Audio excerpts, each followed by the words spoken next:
Hello everyone, welcome to computer classes. Now इस video में देखने वाले हैं सीटीएस रिलेटेड इंपॉर्टेंट क्वेश्चंस, जो कि अगर आप देख के जाते हैं तो एग्ज़ाम में आपको कंफ्यूजन ना रहेगा और आप अच्छा मार्क्स ले आ सकते हैं।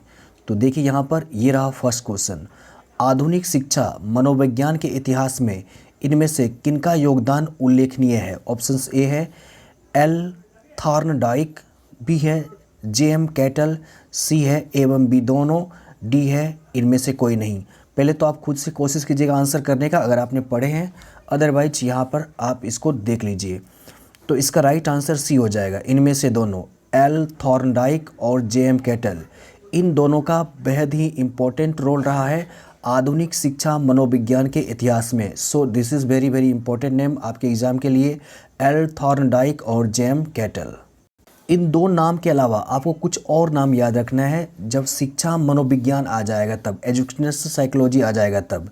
तो एक नाम आता है स्किनर का, दूसरा नाम आता है जेम ड्रीवर का, और तीसरा नाम आता है सेंट्रॉक का। ये नाम आपको ध्यान में रखना है जब अगर टॉपिक आ जाता है शिक्षा मनोविज्ञान एजुकेशनल साइकोलॉजी से रिलेटेड। तो अदरवाइज यहाँ पे क्वेश्चन देखिए, हमने लिखा था आधुनिक शिक्षा मनोविज्ञान, तो इनमें महत्वपूर्ण योगदान एल थॉर्नडाइक और जे.एम. कैटल का है, तो इसको आप ध्यान में रखिए। नेक्स्ट क्वेश्चन है, शिक्षा डैश की प्रक्रिया है? ऑप्शंस ए है समाजीकरण, बी है व्यक्तिकरण, सी है दोनों, डी है शहरीकरण। तो शिक्षा को माना गया है समाजीकरण और व्यक्तिकरण दोनों। सो इसके according C is right answer है। नेक्स्ट क्वेश्चन है, विकास के अंतर्गत डैश परिवर्तन सम्मिलित है इनमें से? ऑप्शंस ए है शारीरिक, बी है मानसिक, सी है संवेगात्मक, या डी है इनमें सभी। तो विकास अर्थात डेवलपमेंट के अंतर्गत ये सभी परिवर्तन सम्मिलित हैं, शारीरिक भी, मानसिक भी और संवेगात्मक भी, यानी डी इज़ राइट आंसर है ऑल ऑफ दीज। देखिए विकास के अंतर्गत एक और चीज़ याद रखिएगा, इसमें सामाजिक परिवर्तन भी सम्मिलित है डेवलपमेंट के अंतर्गत।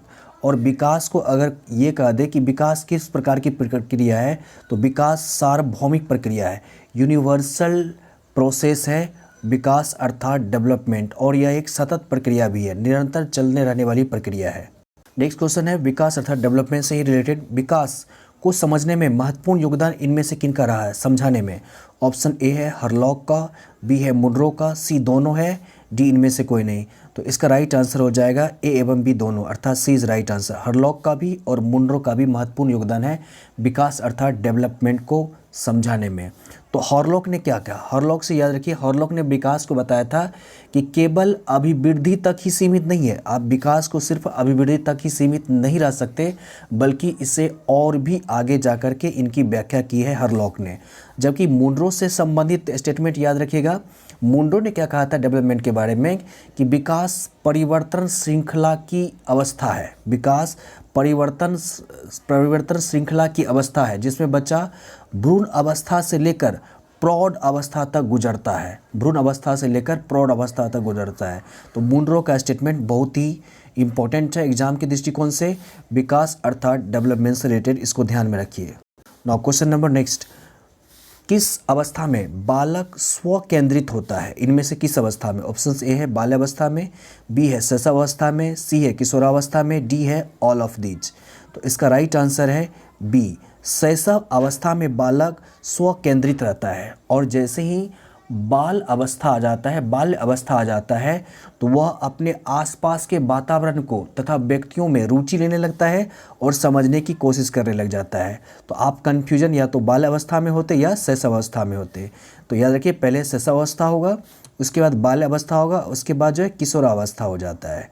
तो इसका राइट आंसर बी है, शैशवावस्था में बालक स्व केंद्रित होता है। Very important question. तो ये 5 महत्वपूर्ण क्वेश्चन था सीटेट्स को देखते हुए, और इसी तरह का और भी विविध प्रश्न आपको मिल जाएगा। प्लीज़ वीडियो को शेयर कर दीजिएगा और वीडियो को लाइक ज़रूर कीजिए, ताकि अगले वीडियो इससे भी बेहतरीन ढंग से बना के आपके सामने ज़रूर ले पाए। Okay, till then, okay, good bye.